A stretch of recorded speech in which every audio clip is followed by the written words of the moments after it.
Now, some would consider that as a masterful political stroke, the walkout. Nung nag-uusap-usap kayong tatlo, I'm curious, sino sa inyo ang nagsabing mag-walkout na tayo? Who thought of that idea? Tito Sen. Tapos Tito Sen. ang nag-propose din si Senator Migs. Pero initially, kasi nung ginulat din kami, binigla rin kami ni Senate President Cayetano kasi nag-caucus sila na matagal. We had a long break or suspension ng session. Nag-caucus muna kami, all senators caucus. We talked about we firmed up the schedule of the impeachment trial and other matters like yung jurisdiction sa investigation ng Senate, etc. After that, they referred to the room of Senator Cayetano. Doon sila nag-meeting. Ang tagal nun. So we were wondering, we had no idea what they were discussing. And then we realized when we resumed the session, biglang nag-distribute si Senator Alan ng kopya noong dalawang proposed amendments ni Senator Marcoleta. Doon na kami nag-usap-usap. Nagbulungan na kami. Sabi ko, masama na yung plano nito. So I suggested to Tito Sen, sabi niya, questioning ko yung, actually, 2 steps yung naisip namin. Meron kaming fallback position pa. Assuming na hindi na magkaroon ng quorum, ang gagawin ni Tito Sen, he would vote in favor of the motion of Senator Marcoleta para magkaroon siya ng opportunity na mag-move for reconsideration on Monday. Kasi under our rules, again, if a member has voted in favor of a resolution or a motion, then meron kaming binibigyan kami ng 2 session days to move for reconsideration. If you vote against a resolution or a motion, then wala kang karapatan na mag-move for reconsideration. That's in our rules. So yun ang aming fallback position. Ang first position is to question the quorum. No? Kaya we started counting. Yung una, sabi ko sa kanya, ako na muna yung mag-interpellate para we can more or less strategize pa muna while I was interpolating. And I think I had very valid arguments, Karen, because I pointed out, because I pulled out the copy of the journal number 62, dated May 11. Maliwanag doon talagang na-refer sa committee on rules. But to be sure, I wanted it validated on the floor right there and then. So I asked that question, and it was validated. Okay. So I was invoking Rule 24 because ang sinasabi ko, baliwanag sa rules natin, pag nasa committee na ito, discuss natin sa committee, hindi po pwedeng ira-ram down yung sa throat namin yan na walang committee report. Pero si Senator Alan, the astute politician that he is, magaling sa debate, in-invoke niya yung 136, which to my mind, and I think other former senators or even current senators will agree, na hindi applicable yung 136 kasi nga referred na sa committee on rules.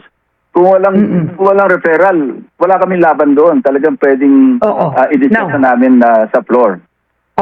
So, Senator, has there ever been an instance in the history of the Senate wherein an urgent matter or a matter was referred to the Committee on Rules and hypothetically the Committee on Rules either sat on it, took too much time, and the Senate felt that it had to be already discussed on the floor and Rule 136 was already implemented. Nangyari na ba yun sa kasaysayan ng Senado? Hindi pa, never. Ano nangyayari? Pag inupuan ng chairman ng committee, hindi sa Committee on Rules, pagka pwedeng i-discharge yung chairman, umalis ka dyan kasi hindi mo ina-actionan yung if somebody makes a motion. At sabihin na, inuupuan yung aking bill o motion o resolution, kaya kung pwedeng i-discharge natin yung chairman at palitan siya, mag-appoint ng subcommittee or whatever. Pero hindi pa nangyari yung naka-refer sa committee, walang action yung committee, tapos biglang ite-take up sa floor. That's a no-no. That's against our rules. Very clear yun. So kaya nga kami nagkahabaan ng debate along that line, on that issue. Okay. And then, of course, you have a tweet that's now going around and it's viral. And your tweet reads, "It's the rules, stupid." So we're showing that tweet right now on television. And this all started with Senator Marcoleta saying, yun nga, kung walang legal background, ang hirap, parang ganon. And of course, Senator Risa Ontiveros immediately lambasted that. It seems that your exchanges with Marcoleta have been getting, I would have to say, getting more heated. Would that be the right description from the flood control investigation to now? Let me clarify, Karen, no? Idiomatic expression yan eh. Yan yung parang kiss. Keep it simple, stupid. It's the economy, stupid. No? It's like, it is not intended to be meant literally. No? Expression niya ng mga tao eh, para bang pag sinabi mong break the ice, hindi naman sabihin magpupukpok ka ng yelo eh. Pag sinabi mong break the ice, di ba, start the conversation. Pag sinabi mo halimbawang hit the sack, di ba, matulog ka na. So it hindi intended to insult. Hindi yan personal insult, ano. Ang ano diyan is it's an idiomatic, parang sinasabi, focus on the rules. Because ini-invoke niya parang law. Pero kaya sabi ko, it's the rules, stupid. Mag-focus tayo sa rules. Hindi ko ibig sabihin na stupido siya. Focus on the rules. Because ini-invoke niya parang law. Pero kaya sabi ko, it's the rules, stupid. Mag-focus tayo sa rules. Hindi ko ibig sabihin na stupido siya. Yeah. But if he will take it literally, then that's his call. Well, you're right about that because that idiom became famous during former U.S. President Bill Clinton's time, right? Yeah. When somebody said it's the economy, stupid, the economy was doing well, so he was not impeached during that time. But moving forward, Senator Marcoleta might bring this up on Monday. There is a possibility. And he may say, he may call your language unparliamentarian. Well, that's his call. If he, if he takes it to mean literally, I said, no, ano niya, call niya yon. Pero ang sinasabi ko nga, right now, and then, and when I tweeted it, yun talaga yung meaning noon. No, hindi ito literal na meaning na stupido siya. At sinasabi ko lang, now, hindi on Monday, pinag-usapan natin dito. Yeah. Pinag-usapan natin no, dito. I wanted to ask you. Hindi law. Yeah. Yes. No, on Monday, just to close, what is your strategy? There's a big possibility, of course, that they will make sure that Senator Cheese Escudero is going to be present on Monday. All right? Okay. So, anong plano ng minorya kung 12 na ang majority on Monday? Look, Karen, sa Senate, wala kaming closure. Sa House, meron. Parang limited sila sa 30 minutes. So we'll keep debating, we'll keep asking questions, we'll keep interpolating, and we will introduce amendments if it comes to that. If they disregard Rule 24 and insist na hindi, tandun tayo sa 136 and then divide the House, so matatalo kami sa botohan, then so be it. Talagang tyranny of numbers yan eh. Tyranny of the majority talaga. We're in a democracy. So may problema kami doon, pero ang next move namin, kung talagang pilitin nila, is probably minority members will have the option to bring the case before the Supreme Court. Kasi sabi ko nga, and I heard Senator Dillon, when you interviewed him, na basta't merong grave abuse of discretion, pwedeng pumasok ang Supreme Court. Like in the case of Alvin Balag, remember, we investigated the hazing of Acho Castillo, and then we cited in contempt of the committee si Balag. But then he went to the Supreme Court and questioned his continued detention.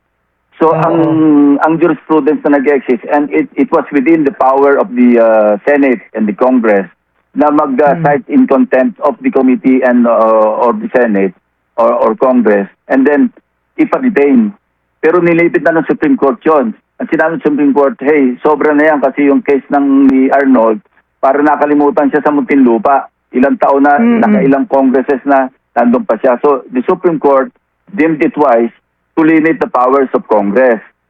So pwede rin gawin ng Supreme Court yun, mag-step in, mag-intervene because clearly merong grave abuse of discretion. And that's the only reason why the Supreme Court would enter into the picture. Kasi merong grave abuse of discretion. The other, of course, the other option would be for the Supreme Court not to step in, sabihin la, wala kaming pakialam sa internal rules ninyo. So, it's up to the Supreme Court actually, but yun ang final option namin. Kung talagang pipilitin kami na i-adapt or implement yung ganong klaseng rule, which to us is unacceptable. You know, Karen, unahan ko na kasi gagamitin nila ito sa amin. When Laila de Lima was incarcerated in Camp Crame, ako ay co-authored yung resolution along with Senator Brilon and other senators to allow Senator de Lima to participate in committee hearings and plenary sessions. But that's all there was to it, participate. I don't think kasama sa resolution namin na she could vote. But of course, nandun din sa consideration namin, kailangan meron siyang leave of court because yung kanyang legal custody nasa RTC at the time. Ang legal custodian niya, yung court. And then meron pa siyang physical custodian that yung permission nila should also be sought or, we should have their permission. In this case, assuming hypothetical ito, Karen, I'd like to make clear, baka ma-misunderstood na naman. Now, we're not praying, we're not hoping that one or two or three of our colleagues would go to jail. No? Pero kung mangyari yon, say, kung today, because it's not a holiday, nasabi na rin ni Ombudsman Remulla, na today, i-refer na nila yung kaso ni Senator Jingo Estrada sa Sandigan Bayan. So give or take 24 to 48 hours, baka ma-issue ng warrant. So by Monday, the ratio would be 11 against 11 because right now, they're 12 because Senator Bato is not available. So magiging 11 and 11 kami. So gano'n na maging situation. Hindi lang mapipilit sa floor yung ma-adapt yung resolution kung walang quorum. Kasi gano'n din ang gagawin namin pag pinilit nila. May iwanan yung minority leader. Yun, a repeat of what happened last Tuesday.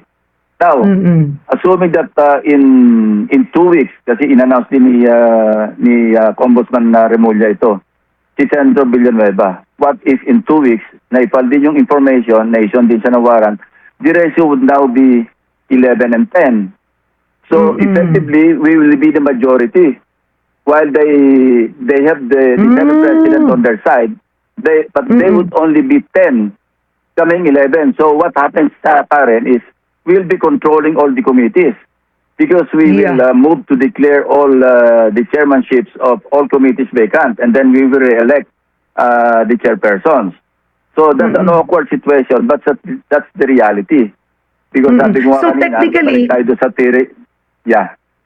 no, technically, Senator Lacson, kumbaga, in the beginning, I know that the minority was trying to win some members of the majority to move to the minority, but it seems parang makakatulong sa inyo, in effect, pag naglabas ng warrant ang ombudsman, ang mangyayari noon, without the minority doing anything, you can technically change the Senate President. Is that correct?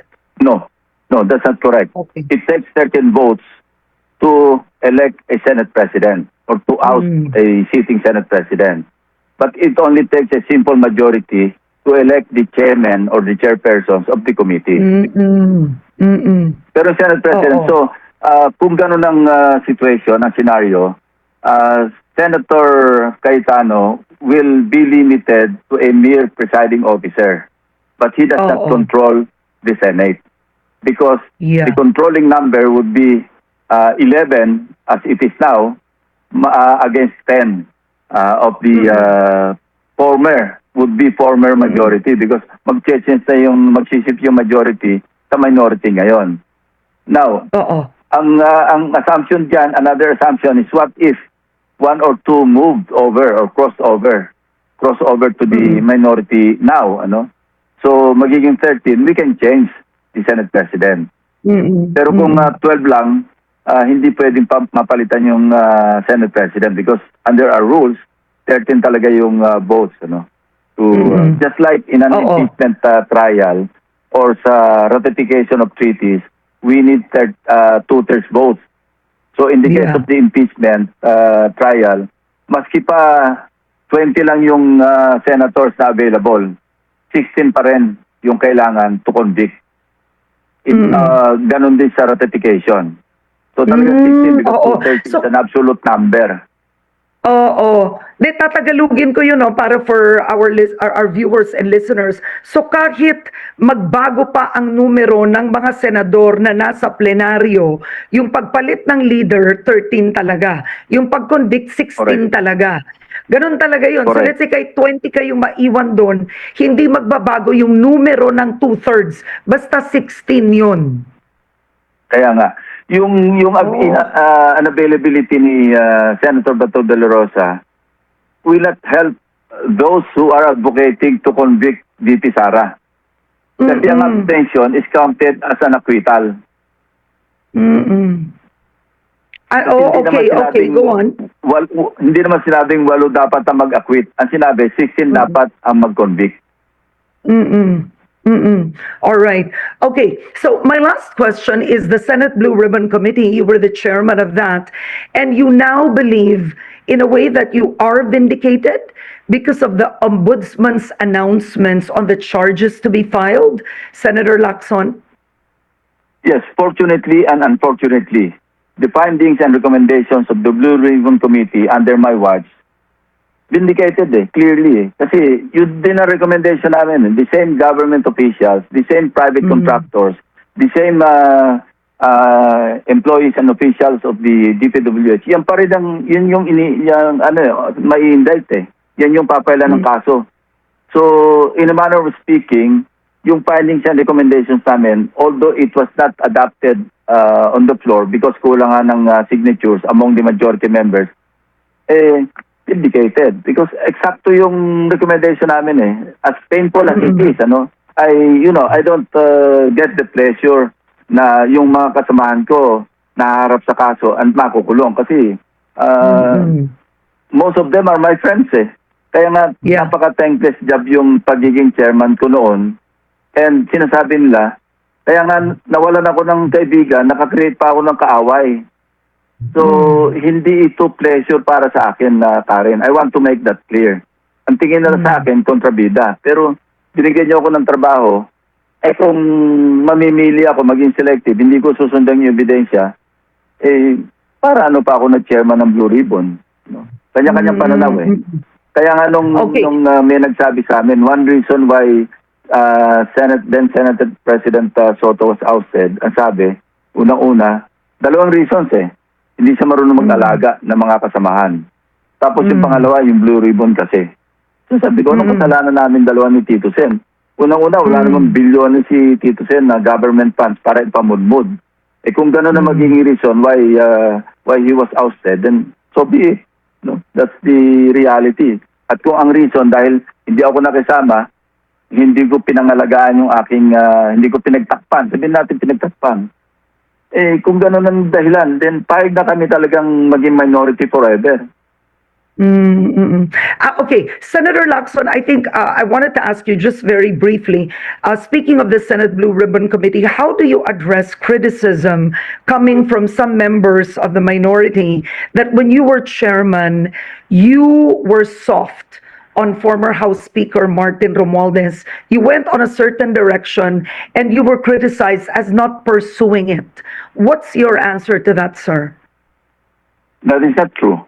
Because former Speaker Romualdez, kasama sa recommendation ko to be investigated I even went farther. I-recommend ko siya para ma-freeze yung mga accounts. Isigan siya ng investigated I even went farther. I-recommend ko siya para ma-freeze yung mga accounts. Ma-investigan siya ng AMLAC. So, hindi totoo yun. Propaganda nila yun And I invited, sabi nila, hindi ko ini-invite si Speaker Romualdez. No, that's not true. Yung records will bear me out. pinadala namin siya ng invitation to the Speaker. Ini-invoke ko doon yung Interparliamentary Courtesy, which again, Senator Marcoleta, tinutwist niya, ini-embellish niya. Kung siya raw ang chairman ng Blue Ribbon, imbitahan niya raw diretso, pipilitin niya raw. Then, gawin niya ngayon, vice chairman siya, pilitin niyang patin yung mga congressmen. He keeps contradicting himself. When he was a congressman, he was defending Vice President Sara. Sabi niya merong interparliamentary or interdepartmental courtesy na umiiral. Oo. Bakit daw hindi ina-afford kay VP Sara yon? Tapos pagdating niya sa Senate, gusto niya i-throw out of the window yung interparliamentary courtesy. Gawin niya ngayon. He is now the vice chairman. So, imbitahin, pilitin niya, and then i-move niya to be cited in contempt of the committee, of the Blue Ribbon Committee. Tingnan ko kung gagawin niya. Tapos, ang isang alright. scenario, what if the House would investigate his SOSE? Ano? Ipapakontempt siya, payag ba siya? It's so inconsistent, Okay. Karen, ano? What is, kung ano yung what will suit him, yun ang kanyang sinusundan. Kaya ang dami niyang salto eh. Every time magsasalita siya, mag-i-invoke ng law, mali. Kaya ngayon, meron siyang problema ngayon because amin siya ng amin. Di ba nga sabi ni Ombudsman Remulla, most of the evidence or the pieces of evidence that they gathered to be used against him for investigating him for plunder and indirect bribery, galing din sa kanya eh. Admission against interest in his own TV program. Amin siya ng amin. Sabi niya, congressman pa ako noon. Binigyan ako ng ganitong halaga. Hindi pa naman campaign period. You know, in hindsight, paisip niya sana inamin niya na lang yung campaign contribution yon, violation lang ng Omnibus Election Code yun. Ngayon, plunder pa binagsakan niya because hindi man lang siya nag-review na yung 7080, hindi lang government funds ang involved doon. Pag tumanggap ka ng gift by reason of your office, indirect bribery yon. Maski walang particular reason bakit ka tumanggap ng gift or pera. In this case, plunder kasi 75 million and series of acts because there are 3 individuals in a series of acts na nagbigay sa kanya ng 30, 25, 25 or whatever amount. Ang total 75. So that's plunder because it's above the threshold amount of 50 million. Series of acts, and then, he admitted against his own interest na tinanggap niya.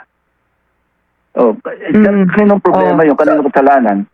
Kung in hindsight, sabi ko nga, kung mag-iisip-isip siya, sana inamin ko na lang yung violation ng Omnibus Election Code, bailable, tapos pwedeng perpetual disqualification, tsaka mahabang istorya. Ngayon, nag-admit siya sa plunder. That's his problem.